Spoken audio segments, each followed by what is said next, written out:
അമലോത്ഭവയും ദൈവമാതാവുമായ പരിശുദ്ധ കന്യകയെ, ഞാൻ ദൈവത്തിൻ്റെയും സകല സ്വർഗവാസികളുടെയും സാന്നിധ്യത്തിൽ അങ്ങയെ എൻ്റെ മാതാവും രാജ്ഞിയുമായി പ്രഖ്യാപിക്കുന്നു. പിശാചിനെയും അവൻ്റെ എല്ലാ പ്രവർത്തനങ്ങളെയും പരിത്യജിച്ചു കൊള്ളാമെന്ന് വാഗ്ദാനം ചെയ്തുകൊണ്ട് എൻ്റെ ജ്ഞാനസ്നാന വ്രതങ്ങളെ ഞാൻ നവീകരിക്കുന്നു.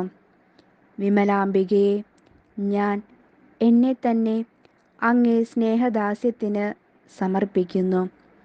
എൻ്റെ ശരീരത്തെയും ആത്മാവിനെയും അവയുടെ എല്ലാ കഴിവുകളെയും അങ്ങേക്ക് ഞാൻ കാഴ്ചവെക്കുന്നു. കാലത്തിലും നിത്യതയിലും ദൈവമഹത്വത്തിനും ആത്മാക്കളുടെ രക്ഷയ്ക്കുമായി അങ്ങേ ഹിതാനുസരണം അവ വിനിയോഗിച്ചു കൊള്ളണമേ. ആമേൻ.